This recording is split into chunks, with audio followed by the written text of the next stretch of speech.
الحمد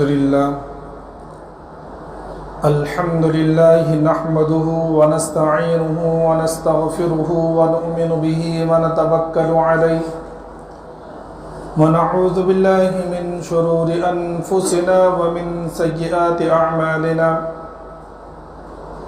من يهد الله فلا مضل له ومن يضلله فلا هادي له ونشهد أن لا إله إلا الله وحده لا شريك له ولا نظير له ولا معين له ولا مشير له ولا مثال له ولا مثل له ونشهد أن سيدنا وسندنا وشفيعنا وحبيبنا ومولانا محمدا عبده ورسوله أما بعد فقد قال الله تبارك وتعالى في القرآن المجيد والفرقان الحميد فأعوذ بالله من الشيطان الرجيم بسم الله الرحمن الرحيم وعاشروهن بالمعروف فإن كرهتموهن فعسى أن تكرهوا شيئا ويجعل الله فيه خيرا كثيرا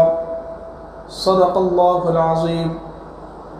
قبل اس کے کہ بات شروع ہو ایک مرتبہ بلند آواز کے ساتھ درود شریف پڑھ لیں۔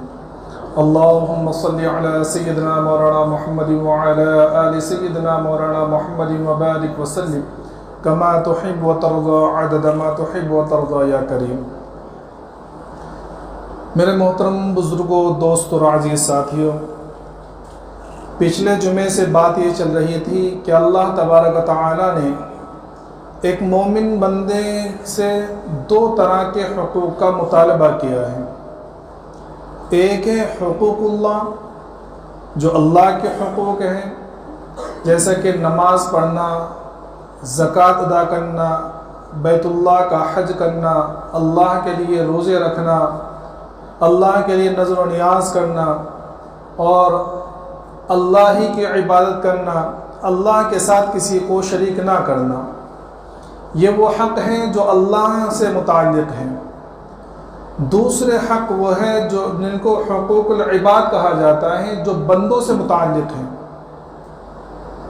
اور میں نے بتلایا تھا کہ حقوق اللہ تو یہ معاملہ ہے اس کا کہ اللہ رحیم کریم ہے، اگر اللہ کی شان رحمت کسی کی طرف متوجہ ہو جائے تو وہ جب چاہے معاف کر دے۔ لیکن حقوق العباد کا معاملہ اتنا زیادہ سنگین ہے کہ جب تک صاحب حق اپنا حق معاف نہ کر دے اس وقت تک اللہ بھی معاف نہیں کریں گے۔ مثلا ہم نے کسی کے کچھ پیسے غصب کر لیے، کچھ پیسے چھین لیے، یا ہم نے کسی پر ظلم کیا، اب ہم اللہ سے توبہ کریں، اللہ تو ہمیں معاف کر دے، اللہ کے سامنے خوب استغفار پڑھ لیں، لمبی لمبی تسبیح پڑھ لیں، تو فرمائیں کہ اس کا یہ گناہ معاف نہیں ہونے والا جب تک کہ وہ مظلوم معاف نہ کر دے، یا جب تک ہم نے جس کے پیسے چھینے ہیں اس کو وہ پیسے لوٹا نہ دے اور اس سے معافی مانگ نہ لے، جب تک اللہ بھی وہ اس گناہ کو معاف نہیں کرے گا۔ تفسیر قرطبی میں امام قرطبی رحمۃ اللہ نے لکھا ہے کہ دیکھو انبیاء کرام کی جو عبادات ہیں کتنی عظیم الشان جو ہے طاقت رکھتی ہے، اور ان کی عبادتوں کی کتنی اہمیت ہے، لیکن فرمایا کہ دیکھو اگر کسی شخص کے پاس جو ہے اور اس کے ذمے کسی دنیا میں کسی بندے کا حق اس سے متعلق ہے، تو اگر کسی شخص کے ذمے حقوق العباد کے معاملے میں غفلت ہو چکی ہے، کوتاہی ہو چکی ہے، اور اس کے ذمے حقوق العباد باقی ہے، اس کا گناہ اس کے سر پر باقی ہے، تو امام قرطبی رحمۃ اللہ نے لکھا ہے کہ 70 انبیاء کرام کی عبادت بھی اس کو جنت میں لے جانے کے لیے کافی نہیں ہے۔ یعنی ایک طرف اس کا حقوق العباد کے اندر غفلت کرنا، اس کا کسی پر ظلم کرنا، اس کا کسی پر غیبت کرنا، اس کا کسی کے مال کو غصب کر لینا، چھین لینا ایک طرف وہ ہے، تو اس گناہ کی بھرپائی 70 انبیاء کرام کی عبادت بھی نہیں کر سکتی۔ اتنا اہم معاملہ ہے حقوق العباد کا، اور اس میں بھی سب سے زیادہ غفلت جس کے تعلق سے پچھلے جمعے سے بات چل رہی ہے وہ یہ ہے، وہ حق ہے بیوی کا کہ آج بہت زیادہ غفلت بیوی کے تعلق سے ہو رہی ہے کہ گھر کے اندر بالکل نوکرانی سمجھ لینا، ماسی خادمہ سمجھ لینا، اپنے گھر والوں کے بالکل ملازمہ سمجھ لینا، اس کے حقوق کی کوتاہی کر لینا، ذرا ذرا سی بات پر مارنا، پیٹنا، گالی گلوچ کرنا، یہ بہت زیادہ۔ حالانکہ قرآن کریم نے حقوق العباد کے تعلق سے، خاص طور پر بیویوں کے حقوق کے تعلق سے پورے قرآن کریم میں بہت جگہ رہنمائی کی گئی ہے۔ جو آیت میں نے کی پڑھی اس کے اندر اللہ رب العزت نے مردوں سے مخاطب کر ارشاد فرمایا وَعَاشِرُوهُنَّ بِالْمَعْرُوفِ، کہ اے شوہروں، اے مردوں، تم ان کے ساتھ جو ہے بھلائی کا معاملہ کرو، نیکی کا معاملہ کرو، ان کے ساتھ حسن سلوک کرو۔ ہاں مزاج نہیں ملتے، کبھی کبھی ایسا ہوتا ہے کچھ کوتاہیاں ہیں، تو فرمایا فَإِن كَرِهْتُمُوهُنَّ فَعَسَىٰ أَن تَكْرَهُوا شَيْئًا وَيَجْعَلَ اللَّهُ فِيهِ خَيْرًا كَثِيرًا، کہ یہ ہو سکتا ہے کہ تمہیں اس کی کوئی بات بری لگے، تمہیں اس کی کچھ عادات خراب لگے، تو ایسا تو نہیں ہے کہ وہ پوری کی پوری خراب ہے، اللہ نے کچھ نہ کچھ اس کے اندر اچھائیاں رکھی ہوگی۔ فرمایا کہ ایک عادت بری ہے، بہت ساری اس کے اندر اچھائیاں ہوگی، اس کی اچھائیوں کو دیکھ کر اس کی ایک بری عادت کو معاف کر دو۔ دیکھو انگریزی کی ایک کہاوت ہے، اور اللہ کے رسول صلی اللہ علیہ وسلم فرمایا کہ حکمت کی باتیں مومن کا گم شدہ جو ہے خزانہ ہے، جہاں سے ملے وہ لے لے۔ تو ضروری نہیں کہ بھئی انگلش کہاوت ہے تو خراب ہوگی، تو وہ انگلش کہاوت یہ ہے کہ دیکھو دنیا کی جتنی بھی چیزیں ہیں اس کے اندر کچھ نہ کچھ اچھائیاں تو ہوتی ہیں۔ تو وہ انگریزی کہاوت ہے کہ اگر کوئی گھڑی بند پڑ جائے تو وہ بھی دن کے اندر 2 مرتبہ سچ ضرور بولتی ہے۔ اگر کوئی گھڑی خراب ہو جائے تو وہ بھی دن بھر میں 2 مرتبہ ضرور سچ بولتی ہے۔ مطلب کیا کہ دیکھو اگر کوئی گھڑی خراب ہو گئی تو کسی نہ کسی وقت پر تو رکی ہوگی، مثلاً وہ 12 بجے 12:05 پر وہ گھڑی خراب ہوئی ہے، 12:05 پر وہ رک گئی، خراب ہو گئی، تو اب وہ 2 مرتبہ دن میں ضرور سچ بولے گی۔ کب؟ جب دن میں 12:05 بجیں گے جب، اور جب رات میں 12:05 بجیں گے جب۔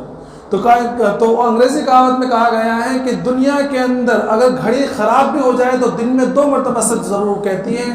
بولنے کا مطلب یہ ہے کہ دنیا کی جتنی بھی چیزیں ان کے اندر کبھی نہ کبھی کچھ نہ کچھ تو اچھائیاں ہوتی ہیں، تو ان کی اچھائیوں پر نظر رکھیں، برائیوں کو بھول جائیں، معاف کر دیں، سمجھے۔ اور دیکھو یہ کب ہوگا؟ یہ جب ہوگا جب ہم عورتوں کو اور اپنی بیویوں کو جو ہے ان کے حقوق دیں گے، ان کو اپنی نوکرانی نہ سمجھیں گے بلکہ ان کو اپنے برابری کا حق دیں گے۔ ڈاکٹر عبدالحی رحمۃ اللہ علیہ بڑے اللہ والے گزرے ہیں، مفتی صاحب جو ہے پڑوس کے ملک کے مفتی تقی عثمانی دامت برکاتہم اللہ، ان کا سایہ ہمارے پر تادیر قائم رکھیں، ان کو لمبی عمر عطا فرمائے۔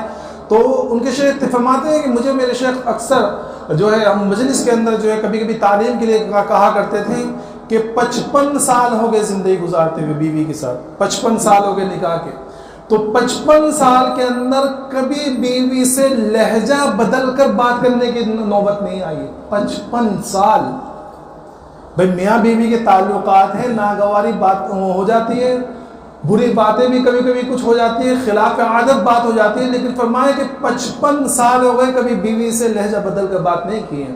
اور فرماتے ہیں مفتی صاحب کہ اس سے زیادہ حیرت والی بات پیرانی صاحبہ یعنی ڈاکٹر صاحب کی اہلیہ فرماتی ہے کہ اتنے سال ہو گئے کبھی مجھ سے پانی تک نہیں مانگا۔ 55 سال ہو گئے، فرمایا کہ ڈاکٹر صاحب نے کبھی مجھ سے پانی تک نہیں مانگا، جو میں اپنی خوشی سے اپنے شوہر کی خدمت سمجھ کر اور ثواب کا کام سمجھ کے جو دے دوں، جو کھلا دوں، جو لا کے دے دوں تو لے لیتے، ورنہ کبھی یہ نہیں ہوا کہ آگے کہا کہ پانی دے دو، یہ دے دو، وہ دے دو، نہیں، بلکہ آ کر بیٹھ گئے، اگر ضرورت ہوتی خود اٹھا کے لے لیا، یا میں نے خود دے دیا تو ہو گیا۔ 55 سال۔ تو فرماتے ہیں کہ اصل کرامت اور اصل اللہیت تو یہ ہوتی ہے، لوگ سمجھتے ہیں کہ ہوا میں اڑنا اور پانی پر چلنا یہ اصل اللہیت ہے اور یہ اصل کرامت ہے۔ کرامت تو یہ ہے کہ بیوی کے ساتھ 55 سال گزار دیا، کبھی لہجہ بدل کر بات کرنے کی نوبت نہیں آئی۔ اور اس کی وجہ یہ تھی کہ ڈاکٹر صاحب خود فرماتے ہیں کہ دیکھو بھائی ہم تو خادم ہیں، کیا ہے؟ ہم تو خادم ہیں، ہم نے تو یہ سمجھ لیا کہ ہم خدمت کے لیے پیدا کی گئے ہیں، ہم اپنے بیوی کے بھی خادم ہیں، اپنے بچوں کے بھی خادم ہیں، اپنے متعلقین کے بھی خادم ہیں، اپنے نوکر چاکر کے خادم ہیں، اور جب ہم خادم ہیں تو خادم کے لیے مناسب تھوڑی ہے کہ وہ دوسروں سے کام کرائے، خادم تو یہ ہے کہ وہ خود کام کرے، اور سارا معاملہ یہاں کے گڑبڑا جاتا ہے۔ ہم کیا سمجھتے ہیں کہ وہ پہلے سے بات چل رہی ہے نا کہ ہمارے شوہر تو سرتاج ہوتا ہے، سر کا تاج ہوتا ہے، تو تو ہم نے بھی اپنی بیویوں کو، اور یہ بہت زیادہ چلتا ہے کہ گھر عورت تو جو ہے پیروں کی جوتی ہوتی ہے، اللہ معاف کرے ہمارا، یہ بہت زیادہ الفاظ کہ عورت تو پیروں کی جوتی، تو عورت پیروں کی جوتی ہم نے سمجھ لیا عورت کو، اور خود کو کیا سمجھ لیا کہ عورت کے سر کا تاج ہے، بس گھر کے اندر گھستے ہی فرعون بن کے گھستے کہ یہ لا وہ لا، یہ کیوں نہیں بنایا، وہ کیوں نہیں بنایا، آج نمک کیوں تیز ہو گیا، آج پانی کیوں زیادہ ہو گیا، ایسے چیک کرتے کہ جیسا بڑے بڑے جو ہوتے ہیں CBI والے چیک کرتے ہیں، اتنی تفتیش ہوتی ہے۔ تو میرے محترم بزرگ دوستو، اپنے گھروں کے اندر جب جائیں تو انسان بن کر جائیں، فرعون بن کے نہ جائیں، سمجھے؟ شریعت نے گھروں کے اندر اور معاشرت کے اوپر اتنا زیادہ زور دیا ہے، اور اس کی وجہ یہی ہے کہ دیکھو ایک صالح معاشرہ جب تیار ہوتا ہے جب گھروں کے اندر جو ہے سکون والا ماحول ہوتا ہے، عافیت والا ماحول ہوتا ہے، اسلامی ماحول ہوتا ہے۔ جس گھر کے اندر آپ دیکھ لیجئے کہ میاں بیوی پرسکون زندگی گزار رہے ہو، پیار و محبت والی زندگی گزار رہے ہو، اسلامی طرز زندگی گزار رہے ہو، تو یاد رکھیے اس کا اثر ان کے بچوں پر پڑے گا، اور یہ بچے آگے چل کر جو ایک صالح معاشرے کا حصہ بنیں گے۔ اور جس گھر کے اندر ہمیشہ تو میں لڑائی جھگڑے، یہ بیوی شوہر کو کچھ بول رہی ہے، شوہر بیوی کو مار رہا کاٹ رہا ہے، تو یقین جانیے اس گھر کے بچے کبھی دیندار نہیں ہوں گے، ان کے ذہنوں پر برا اثر پڑے گا، اور یہ بچے آگے چل کے آپ خود سمجھ سکتے ہیں کبھی صالح معاشرے کا حصہ نہیں بن سکتے، بلکہ ان کی وجہ سے پورا معاشرہ خراب ہوئے گا۔ تو اپنے آپ کو خادم سمجھیں، مخدوم نہ سمجھیں، یہ نہ سمجھیں کہ بھئی ہم گھر کے اندر جا رہے ہیں، ہم نے بیوی لے کر آئے، سارا کام وہی کرے گی، بلکہ گھر کے اندر جا کر اللہ کے رسول صلی اللہ علیہ وسلم کی سنتوں پر عمل کریں۔ اللہ کے رسول صلی اللہ علیہ وسلم کا معمول تھا، امی عائشہ رضی اللہ تعالیٰ عنہ فرماتی ہے، دوسرے ازواج مطہرات سے روایت ہے کہ اللہ کے رسول صلی اللہ علیہ وسلم اپنے گھر کے اندر اپنے چھوٹے موٹے کام خود کر لیا کرتے تھے، نالین مبارک خود سی لیا کرتے تھے، دوسری چھوٹے موٹے کام جو خود کر لیا کرتے تھے، سمجھے؟ اور آج کل کیا ہوتا ہے کہ ہم اپنے کچھ کام خود کرنا ہی نہیں چاہتے، ہر چیز بیوی سے متعلق، ہر چیز وہ فلانا کرے، یہ کر، میرا یہ کام کیوں نہیں کیا، میرا یہ کام کیوں نہیں کیا، تو اس طرح جب معاملہ ہوگا تو پھر تو میں ہو جائے، بھائی کیوں، وہ بھی تو ایک گھر سے آئی ہوئی ہے، اس کے بھی تو کچھ ارمان ہیں، کچھ جذبات وہ لے کر آئی ہیں، تو اپنے آپ کو خادم سمجھے، مخدوم نہ سمجھے، ہم خدمت کرنے والے بنے، سمجھے؟ اور یہ کب ہوگا جب زندگیوں کے اندر اور مزاج کے اندر تواضع آئے گا، تکبر دلوں سے نکل جائے، مزاج سے تکبر ختم ہو جائے۔ اور حقیقت میرے محترم بزرگ دوستو، تکبر کس بات کا ہم کریں، یہ ہمیں تکبر کیوں ہوتا ہے؟ صدیق اکبر رضی اللہ تعالیٰ عنہ، سمجھیں کون، کہ جن کے بارے میں اللہ کے رسول صلی اللہ علیہ وسلم فرمایا کہ افضل البشر بعد الانبیاء بالتحقیق، سمجھیں کہ جو کہ سارے انبیاء کرام کے بعد سب سے افضل شخصیت، سب سے بزرگ شخصیت جو جناب صدیق اکبر رضی اللہ تعالیٰ عنہ نے فرماتے، ایک مرتبہ خطبہ دیتے ہوئے کہ اے لوگوں، کہ تم تکبر کس بات کا کرتے ہو، تم تکبر کس بات کا کرتے ہو، اللہ نے تمہیں دو ناپاک نالیوں سے بنایا ہے۔ کیا فرمایا کہ تمہیں تکبر کس بات کا ہے، اللہ نے تمہیں دو ناپاک نالیوں سے نکالا ہے، سب سے پہلے اب تمہیں تمہارے باپ کی گندی نالی سے یعنی پیشاب کی جگہ سے نکالا ہے، اور بعد میں جب وہ تم اپنی ماں کے پیٹ میں تھے تو ایک گندی نالی سے نکل کر تم پیدا ہوئے ہو، دو گندی نالیوں سے نکلے ہوئے ہو، من ماء مہین، اور جو ہے بالکل ناپاک قطرے سے بنے ہوئے ہو، اور پھر اس کے بعد تم تکبر کر رہے ہو۔ یہ جو تمہیں عزت ملی ہے یہ صرف اللہ کی وجہ سے ملی ہے، تو اللہ اگر تمہیں عزت دے رہا ہے اور تمہیں ذلت سے نکال کر عزت کی اونچائیوں پر پہنچا رہا ہے، تو تکبر کس بات کا کر رہے ہو، یہ تو اللہ کی مہربانی ہے۔ اور یقین جانیے کہ اللہ جب چاہے عزت کو ذلت میں تبدیل کر سکتا ہے، وَتُعِزُّ مَن تَشَاءُ وَتُذِلُّ مَن تَشَاءُ، کہ اللہ کے تو بے نیاز ہے، وہ جب چاہے عزت کے نقشے سے نکال کر ذلت کے گڑھے میں پہنچا دے، اور جب چاہے ذلت کے گڑھے سے نکال کر عزت کی اونچائیوں پر پہنچا دے، یہ اللہ کی ذات ہے۔ لیکن چونکہ فرمایا کیونکہ تکبر یا کبریائی تو یہ اللہ کی چادر ہے، سمجھے، بڑائی یہ اللہ کی صفت ہے، یہ ہم جیسے ناپاک اور بالکل حقیر فقیر انسانوں کے لیے یہ تکبر کرنا اور اپنے آپ کو بڑا سمجھنا کہیں بھی مناسب نہیں ہے۔ تو فرمایا کہ اپنے آپ کو خادم سمجھیں، بیویوں کے ساتھ اچھا معاملہ کریں۔ ہاں اگر کبھی یہ ہو جائے کہ بالکل ناقابل برداشت معاملہ ہو جائے یا اس سے کوئی بے حیائی والا معاملہ ہو جائے، تو میں نے بتلایا تھا کہ پھر قرآن نے 3 اسٹیج بتائے ہیں۔ واللاتی تخافون نشوزہن فعظوہن وہجروہن فی المضاجع وضربوہن. کیا ہے؟ سب سے پہلا اسٹیج یہ ہے کہ جب اگر اس سے کچھ بے حیائی یا تمہاری نافرمانی ہو جائے یا اللہ کے حکموں کے اندر کوتاہی ہو جائے تو کیا سب سے پہلے اس کو سمجھاؤ، اس کو نصیحت کرو، اس کو بتلاؤ کہ بھئی اصل معاملہ یہ ہے، اس سے بات چیت کرو، اس کو سمجھاؤ پیار محبت سے. اگر وہ سمجھ جائے تو پھر اللہ ماشاء کچھ وہ نہیں ہے بھئی، معاملہ پھر واپس سے اسی طرح زندگی گزارے. اور اگر وہاں بھی سمجھنے کو تیار نہ ہو جائے تو کیا کرنا ہے؟ واللاتی تخافون نشوزہن فعظوہن وہجروہن فی المضاجع. پھر دوسرا اسٹیج یہ ہے کہ اپنا بستر علیحدہ کر لو، اپنا بستر علیحدہ کر لو. فقہاء نے اور محدثین نے مفسرین نے یہاں ایک نقطہ یہ لکھا ہے کہ دیکھو اللہ تبارک تعالیٰ نے یہاں یہ فرمایا کہ بستر الگ کر لو، یہ نہیں کہا کہ گھر الگ کر لو. اس لیے اگر کبھی بیوی سے نافرمانی زیادہ ہو جائے اور حد سے زیادہ تجاوز ہو جائے تو پہلے اسٹیج پر اگر وہ نہ مانے تو دوسرا اسٹیج یہ ہے کہ بیوی سے اپنا بستر الگ کر لو، لیکن مکان چھوڑ کر نہ جاؤ، گھر سے باہر نہیں نکلو.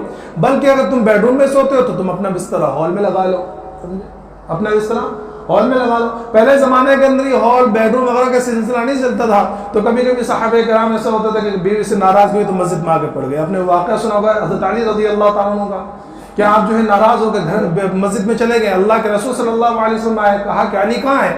فرمایا تھوڑی سی کہا سنی ہو گئی تھی.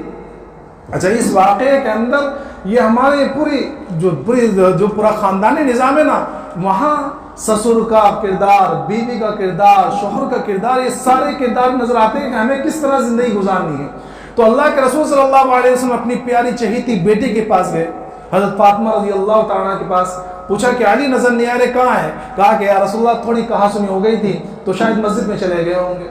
اب وہاں اللہ کے رسول صلی اللہ علیہ وسلم ڈھونڈنے وہاں نکلے، دیکھا کہ حضرت علی رضی اللہ تعالیٰ مسجد میں ننگے بدن سو رہے ہیں، پیٹھ کھلی ہوئی ہے. تو آپ نے پیار محبت سے، ایسا نہیں کہ وہاں بھی غصہ کہ میں نبی اور میں سید الانبیاء اور میری پیاری بیٹی سے ناراض ہو کہ تم یہاں تو پتہ نہیں کیا کیا ہو جاتا، بلکہ پیار سے اپنے داماد کو اٹھایا، یا ابا تراب، نام بھی نہیں لیا، کنیت سے پکارا، پیار سے محبت بھرے، یا ابا تراب، یا ابا تراب. تو حضرت علی رضی اللہ تعالیٰ کھڑے ہو گئے، فرمایا کہ کیا بات ہے، تھوڑی بات واپس لے کر گھر کے اندر آئے. حضرت علی کو لے کر گھر کے اندر آئے اور فرمایا آپ بیچ میں لیٹ گئے. حضرت فاطمہ رضی اللہ تعالیٰ کو یہاں لٹایا، حضرت علی کو یہاں لٹایا اور اپنا ہاتھ بیچ میں رکھا. ایک ہاتھ پر حضرت علی کا ہاتھ رکھ دیا، اسی کے اوپر حضرت فاطمہ کا ہاتھ رکھ دیا اور اس کے اوپر پھر اپنا ہاتھ رکھا اور ہاتھ رکھ کر فرمایا کہ لو صلح ہو گئی، سارا معاملہ ختم ہو گیا. تو اس طرح صلح کرائی ہے. یہاں شوہر کا کردار بھی آپ نے دیکھا، بیوی کا کردار بھی آپ نے دیکھا اور سسوں کا کردار بھی آپ نے دیکھا کہ کوئی لڑائی جھگڑا نہیں، کوئی گالی گلوچ نہیں، کوئی مارن پیٹی نہیں، کوئی غصہ وہ نہیں، بلکہ پیار محبت سے سمجھا کر آپس میں میاں بیوی کے اندر صلح کرا دی. تو اپنا بستر الگ کر دیں، یہ دوسرا اسٹیج ہے. اور اگر اس کے بعد بھی نہ مانے، اس کے بعد بھی نہ مانے تو پھر آخری اسٹیج یہ ہے کہ اس کو ہلکا پھلکا مار دو، اس کو ہلکا پھلکا مار دو. اور مارنے کی تشریح جو ہے اللہ کے رسول صلی اللہ علیہ وسلم نے دوسرے احادیث کے اندر بتلائی. کیسا مارنا ہے؟ ایسا مارنا ہے کہ اس مارنے میں نہ تو تکلیف پہنچانے کی غرض ہو، مقصد کیا ہو؟ تکلیف پہنچانا نہ ہو. بیوی کو مارنے کا مقصد بھی کیا ہونا چاہیے کہ تکلیف پہنچانا نہیں، بلکہ تادیب ہو، ادب سکھانا، تربیت کرنا. اور ایسا مارنا ہو نہ تو چہرے پہ مارے اور نہ اس کو نشان پڑے. کیسا ماننا ہے کہ نشان بھی نہیں پڑنا چاہیے، چہرے پر بھی نہیں پڑنا، چہرے پہ بھی نہیں مارنا ہے. اس بارے میں ایک حدیث آتی ہے کہ اللہ کے رسول صلی اللہ علیہ وسلم نے سب سے پہلے تو بالکل مارنے سے منع فرما دیا تھا، بالکل مارنے سے منع فرما دیا تھا کہ اللہ کی بندیوں کو نہ مارو. دیکھو ایک حدیث وہ ہوتی ہے جو ہم تک اس حالت میں پہنچی، یعنی کتابوں کے ذریعے ہم پڑھتے ہیں حدثنا حدثنا حدثنا، فلاں نے فلاں سے بیان کیا، فلاں نے فلاں سے بیان کیا، ایک یہ ہم تک پہنچی ہے. ایک حدیث اللہ کے رسول صلی اللہ علیہ وسلم سے براہ راست صحابہ کرام نے سنی ہے. تو ہم تک جو حدیث پہنچی ہے یہ حدیث ظنی کہلاتی ہے، اور صحابہ کرام تک جو حدیث یعنی اللہ کے رسول سے براہ راست انہوں نے بات سنی تھی وہ حدیث قطعی کہلاتی ہے. تو ہم اگر کسی حدیث کے اوپر اگر ہم عمل نہ کریں تو وہ گنہگار تو ہوگا لیکن کافر نہیں ہوگا، کافر نہیں ہوگا. لیکن صحابہ کرام نے اللہ کے رسول سے کوئی بات سنی اور پھر اس کی خلاف ورزی کی جان بوجھ کر، تو فرمایا کہ کافر ہو جائے گا. تو جب اللہ کے رسول صلی اللہ علیہ وسلم نے ارشاد فرمایا کہ اللہ کے بندیوں کو نہ مارا کرو اور میں مارنے کو اچھا نہیں سمجھتا اور مارنے والے بندے برے ہیں، تو ظاہر سی بات ہے کہ صحابہ کرام نے بالکل ماننا بند کر دیا. اب عورت بھی عورت ہوتی ہے، کیا ہے، عورت بھی تو عورت ہوتی ہے. جب ماننا بند کر دیا تو بہت اب شوہروں کے اس کے اندر حقوق کے اندر خلاف ورزی ہونے لگی، شوہر کی جو ہے خلاف ورزی کرنے لگے زیادہ. تو حضرت عمر رضی اللہ عنہ اللہ کے رسول صلی اللہ علیہ وسلم کے دربار میں آئے، فرمایا کہ یا رسول اللہ، یہ عورتیں تو شوہروں پر شیر ہو گئی ہیں، بہت زیادہ نافرمانی کرنے لگی ہیں. تو اللہ کے رسول نے پھر ماننے کی اجازت دے دی. اب جب ماننے کی اجازت دے دی تو پھر شوہروں کے ساتھ وہ اب شوہر زیادہ ماننے لگے. کچھ دن گزرے تھے کہ عورتیں آ گئی کہ یا رسول اللہ، آپ نے ماننے کی اجازت دی ہے، یہ تو بہت زیادہ ہمارے بدنوں کے اوپر یہ نشان پڑ گئے ہیں اور بہت زیادہ ظلم کر رہے ہیں. تو اللہ کے رسول صلی اللہ علیہ وسلم بہت غصہ ہوئے اور آپ نے اپنا نام لے کے کہا کہ محمد کے گھر کے اندر جو عورتیں آتی ہیں اور وہ بتلاتے ہیں کہ شوہر اتنے اس طرح مارتے ہیں، تو فرمایا کہ مارنے والے اچھے لوگ نہیں ہیں، کہ اگر مارنے کی اجازت بھی دی گئی ہے تو مارنے والے اچھے لوگ نہیں ہیں تم میں سے جو مار رہے ہیں. اگر مارنا بھی ہے تو بتلایا میں نے کہ اس طرح مارو کہ تکلیف دینے کی غرض نہ ہو، چہرے پر نہ مارو اور نشان نہ پڑے. تو مارنے کی بھی جب اجازت دی گئی ہے. کبھی کبھی ایسا ہوتا ہے میاں بیوی ہیں، بیوی میں نے بتلایا نا کہ بھئی اللہ نے پیدا کیا ہے، ناز ادا والی ہے، بغیر مار کے. کبھی کبھی ایسا ہوتا ہے کہ مانتی نہیں. ہاں کبھی کبھی ایسا ہوتا ہے کہ بھئی مارنے کے علاوہ دوسرے طریقے ان کو ڈھونڈو. کبھی کبھی ایسا بھی ہوتا ہے کہ دوسرے طریقے سے صحیح ہو جاتی ہے، کوئی دوسرا راستہ اختیار کرو تو صحیح ہو جاتی ہے، ماننے کی ضرورت ہی پیش نہیں آتی. وہ ایک لطیفہ آپ نے سنا ہوگا کہ ایک شوہر جو ہے اپنی بیوی کو جو ہے باہر گھر کے باہر جو ہے ڈنڈے سے مار رہا ہے، چھڑی سے خوب زور زور سے مار رہا ہے. تو وہاں سے ایک بڑے بزرگ کا گزر ہوا تو انہوں نے اس شوہر سے کہا کہ بیٹا مارنا اچھی بات نہیں ہے، اللہ کے رسول نے منع کیا ہے. تم سے اگر بیوی نہیں سنبھل رہی ہے، تم سے زیادہ تمہاری نافرمانی کر رہی، تو اللہ کے رسول نے اجازت دی ہے دوسرا نکاح کر لو. کیا کہا کہ تم سے اگر نہیں معاملہ طے ہو رہا ہے، معاملہ نہیں سنبھل رہا ہے، تو تم دوسرا نکاح کر لو. تو بیوی فوراً کہنے لگی اور بڑے میاں اور چچا کیا الٹا سیدھا مشورہ دے ہو، چلو اپنا راستہ، کیوں میاں بیوی کے بیچ میں آ رہے ہو؟ اور ڈنڈا اٹھایا شوہر کے ہاتھ میں دے دے، تم اپنے کام سے لگ جاؤ. سمجھے، دوسرا نکاح مت کرو. مگر سمجھ میں آ رہا ہے. تو کبھی کبھی ایسا ہوتا ہے کہ بھئی ایک معاملہ اگر نہ ایک طریقے سے نہیں سدھر رہی تو دوسرا طریقہ اختیار کرو، دوسرے طریقے سے نہیں سدھر رہی تو تیسرا طریقہ اختیار کرو. لیکن یہ تیسرا طریقہ جو ہے، جو تیسرا اسٹیج ہے، اللہ کے رسول نے اس کو ناپسند فرمایا ہے. سمجھے، اللہ کے رسول نے فرمایا کہ تم میں جو لوگ مارتے ہیں وہ اچھے لوگ نہیں ہیں. اور خود اللہ کے رسول صلی اللہ علیہ وسلم کے بارے میں لکھا ہے کہ آپ نے کبھی بھی اپنی کسی بھی زوجہ پر ہاتھ نہیں اٹھایا. کیا ہے اللہ کے رسول کی سنت اصل کیا ہے کہ آپ نے کبھی بھی اپنی بیوی کے اوپر ہاتھ نہیں اٹھایا ہے. تو یہ تین اسٹیج سمجھانے کے. تو میرے محترم بزرگ دوستو، اپنے بیویوں کے ساتھ اچھے طریقے سے معاملہ کرو. اب یہ ہے کہ اب ان کے ساتھ زندگی کس طرح گزارنی ہے، اس کے لیے کچھ فارمولے ہیں. ان کے حقوق ادا کرو. حقوق کے اندر سب سے پہلے ایک چیز تو یہ دیکھو، ہمیشہ اپنے گھر کی ترتیب بناؤ. ترتیب اللہ کے رسول صلی اللہ علیہ وسلم نے خود بنا کے دی. کیا کہ گھر کے جو معاملہ ہے وہ بیوی کے سپرد رہے. گھر کے جو معاملہ ہے وہ بیوی کے سپرد رہے، اور گھر کے باہر کا جو معاملہ ہے وہ شوہر کے ذمہ ہے. اس حضرت علی رضی اللہ تعالیٰ عنہ اور حضرت فاطمہ رضی اللہ تعالیٰ عنہ کا معاملہ اسی تھا کہ گھر کے جو کام تھے، کھانا بنانا، برتن وغیرہ جو دھونا، کپڑے وغیرہ دھونا، یہ سارے چکی پیسنا، آٹا پیسنا وغیرہ جو بھی ہے، یہ ساری خدمت جو ہے حضرت فاطمہ رضی اللہ تعالیٰ عنہ کے سپرد تھی. اور گھر کے باہر کے جو معاملے تھے، سودا صرف لانا، سامان لا کر دینا، کاروبار وغیرہ، گھر کے اندر پیسے وغیرہ دینا، یہ سب ساری چیزیں جو ہے یہ حضرت علی رضی اللہ تعالیٰ عنہ کے سپرد تھی. سمجھ میں آئے؟ تو گھر کے باہر کے معاملے شوہر کے سپرد، گھر کے اندر کے جو معاملے وہ بیوی کے سپرد. علامہ تھانوی رحمۃ اللہ نے ایک فارمولہ بتایا ہے. وہ ایک تو یہ کہ دیکھو، قرآن کہتا ہے کہ بیویوں کو نان و نفقہ دو. نان و نفقہ کا مطلب یہ ہے کہ ان کے کھانے پینے کا انتظام، ان کے اوڑھنے بچھونے کا انتظام اور ان کے رہنے سہنے کا انتظام یہ شوہر کے ذمہ ہے. لیکن صرف یہی نہ دو اور اس کے اندر کنجوسی نہ کرو. سب سے پہلے تو یہ ہے کہ بیوی کو خرچہ دینے میں کنجوسی نہ کرو. کشادہ دلی کے ساتھ تمہاری جو جتنی جیب ہیں اس حساب سے اس کے جو خرچ دے رہے ہیں وہ اس حساب سے دو کہ وہ خرچ اچھی طریقے سے کر سکے. فضول خرچی بھی نہ کرے. سمجھے، یہاں ہم لوگ تھوڑے سے گڑبڑا جاتے تھے کہ ایک طرف تو شریعت نے فضول خرچی سے منع کیا ہے، دوسری طرف شریعت کہہ رہی ہے کہ بیوی کو ذرا کھلے ہاتھ سے دو. تو اس کا کیا معاملہ، کس طرح، اس کا کیا حد ہے؟ تو علامہ تھانوی رحمۃ اللہ علیہ نے اس کی بہت بہترین مثال دی ہے، اور وہ گھر کے حساب سے ہے لیکن اس سارے معاملے میں ہے. آپ فرماتے ہیں دیکھو ایک گھر کے اعتبار سے بتلایا کہ دیکھو ایک ہوتی ہے رہائش، ایک ہوتا ہے رہنا. اب ان رہنا تو کیسی بھی جگہ پہ رہ سکتے ہیں بھائی. ایک زمین ہم نے مل لے لی، چاروں طرف سے دیوار باندھ لی ہاں اور چھت ڈال لی، یہ ہمارے لیے رہائش کا انتظام ہو گیا، اب اس میں رہ سکتے ہیں. ایک ہوتی رہائش، ایک ہوتی ہے آسائش. کیا ہوتی ہے؟ آسائش. کہ گھر تو بن گیا، اس چھپر والے گھر میں بھی رہ سکتے ہیں، لیکن اب یہ ہے کہ اس کے اندر تھوڑا سا جو ہے دیوار اچھی سے بنا دی، وہ اینٹ کنکریٹ کا بنا لیا اور اس کے اوپر تھوڑا پلاسٹر کرا کے رنگ و رنگت کر لیا. ایک ہوتی رہائش، ایک ہوتی آسائش، ایک ہوتی آرائش. آرائش ہوتی ہے کہ بھئی گھر ویسے ہی گھر میں بھی رہ سکتا ہے، لیکن ایک تھوڑا سا اچھے طریقے سے گھر بنا لیا، بیڈ روم، ہال، کچن وغیرہ اچھے سے بنا لیا، تھوڑے پھول وہ کر لیے، یہ ہوتی ہے آرائش.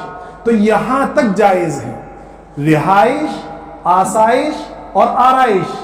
رہنے کا انتظام تھوڑا اچھے طریقے سے اس کو بنا لیا اور تھوڑا سا رنگ و روغن کر لیا، 3 چیز یہ یہاں تک جائز ہے. چوتھی چیز ہوتی ہے وہ ہے نمائش، یہ جائز نہیں ہے. اب یہ ساری چیزوں کے اندر ہیں. اگر ہم گھر کے خرچے کے اندر، ایک تو یہ کہ دال روٹی سے بھی کام چل جائے گا، بھائی کون منع کر رہا ہے، دال روٹی سے بھی انسان زندہ رہ جاتا ہے. لیکن اگر دوسری چیز یہ ہوتی ہے کہ ہم دال روٹی کے بجائے کبھی کبھی بھائی گوشت وغیرہ بھی بنا لیں، چکن وغیرہ بھی بنا لیں، یہ اس میں بھی زندگی گزر سکتی ہے. اور ایک ہوتا ہے کہ ہفتے میں کبھی کبھی جو ہے باہر سے بھی کھانا لے آئے، کبھی کچھ باہر سے منگا لیا ہے، ہوٹل سے منگوا لیا، یا خود گھر کے اندر اور تھوڑا اچھے سے 3-4 قسم کے پکوان بنا لیے، یہاں تک جائز ہے. اب کبھی کبھی یہ ہوتا ہے کہ یہ جہاں تک تو جائز ہے، اب کبھی یہ ہوتا ہے کہ ہم دوسروں کو دکھانے کے لیے کر رہے ہیں. جیب خرچ اجازت نہیں دیتی ہے، مالدار بھی ہے اجازت نہیں دیتی، لیکن ارادہ یہ ہے کہ بھئی ہمارے گھر کے اندر ذرا 4-5 قسم کے پکوان بنیں گے تو اور وہاں یہاں کی خوشبو ذرا باہر جائے گی تو بغل والے جلیں گے، اور یہاں والوں کو ہم کو بتلانا پڑے گا، اور ہم وہاں والوں کو بتلائیں کہ آج تمہارے وہاں یہ بنا تھا اور ایسے ایسے ڈشیں بنی تو یہ بنی تھی. یہ جب نمائش کا معاملہ آ جاتا تو یہاں جائز نہیں، یہ فضول خرچی ہے. تو بھائی اپنے گھروں کے اندر کبھی کبھی دال بنتے تو کبھی بریانی بھی بنوا لیا کرو. کبھی کبھی یہ ہوتا ہے کہ بھائی اپنی بیوی کو کبھی آرام دے دیا کرو. اگر باہر سے منگانے کی جیب اجازت نہیں دی تو کبھی کبھی خود بنا لیا کرو، کبھی کبھی خود بنا لیا کرو. اس سے اس کی دل جوئی ہو جائے گی. ہم تو کبھی کرتے ہی نہیں، ہم نے تو کبھی سیکھا بھی نہیں، اس لیے جماعت میں جایا کرو. سمجھیں، جماعت میں جانے سے کھانا بنانا بڑے اچھی طریقے سے آ جاتا ہے. 3 دن نہیں جایا کرو، اس کے بعد 10 دن جانے کا، تو کھانا بنانا تو کم از کم سیکھ لیں گے اس کے اندر. تو کبھی کبھی خود بنا لیا. تو اپنی بیوی کی دلجوئی کرو، ان کو جو ہے کھلے ہاتھ سے ان کو خرچ دیا کرو. علامہ تھانوی رحمۃ اللہ نے اس سے ایک ایکسٹرا بات اور لکھی، وہ یہ ہے کہ دیکھو اپنی بیوی کو جیب خرچہ الگ سے دیا کرو. اپنی بیوی کو جیب خرچہ الگ سے دیا کرو. یہ وہ پیسے ہونے چاہیے جن کا حساب تمہیں بھی نہیں لینا ہے. کیا فرمایا؟ کہ بیوی کو ایک ایسی رقم دیا کرو جس کا حساب تمہیں بھی نہیں لینا ہے، وہ اس کے خرچے کے لیے ہے، وہ اپنے خرچے. کیونکہ کبھی کبھی کچھ چیزیں ایسی ہوتی ہیں جو بیویاں اپنے شوہر سے ہی کہنا تھوڑا سا الجھن سے ہوتی ہے، ان کو اپنے شوہر سے کہنے کچھ چیزیں وہ لانا چاہتی ہیں، کچھ خریدنا چاہتی ہیں یا کسی اور چیز میں خرچ کرنا چاہتی ہیں، تو کچھ چیزیں کچھ روپیہ اپنی بیوی کو جیب خرچ کے طور پہ دیا کرو جن کا حساب تم بنا لو. اگر ہم اس طرح زندگی گزاریں گے تو انشاءاللہ ہمارے گھر کے اندر سے وہ صالح معاشرہ تیار ہوگا جس معاشرے کی آج امت کو بہت زیادہ ضرورت ہے. ورنہ کیا ہوگا، پوری زندگی جو ہے تو میں کرتے گزر جائے گی، اور 60 سال کی زندگی گزرنے کے بعد بھی ہم آپس میں یہی کہتے رہیں گے کہ مجھے تجھ سے کیا ملا، وہ کہے گی مجھے تم سے کیا ملا، میں نے اپنی زندگی ایسے نرک میں گزار دی ہے، وہ کہے گی میں نے ایسا نہیں دیکھا. پھر یہ ہوگا کہ بیوی کہیں اور جائے گی، شوہر کہیں اور راستہ ڈھونڈے گا. اس طرح کے معاملے جب ہوتے ہیں جب ہم شریعت کو چھوڑ دیتے ہیں. کب ہوتے ہیں؟ جب ہم شریعت کو چھوڑ دیتے ہیں. تو شریعت نے جو حقوق بیوی کے بتلائے ہیں ان بیوی کے حقوق کو ادا کریں. انشاءاللہ بیوی کبھی بھی ہماری نافرمانی نہیں کریں گی. یہ تھے بیوی کے حقوق. انشاءاللہ آئندہ جمعے یا جب بھی موقع ملے گا شوہر کے حقوق بھی بیان کیے جائیں گے، ورنہ شوہر ناراض ہو جائیں گے. اللہ تبارک و تعالیٰ تمام کو کہنے سننے کے ساتھ عمل کی توفیق عطا فرمائے. وآخر دعوانا الحمدللہ رب العالمین.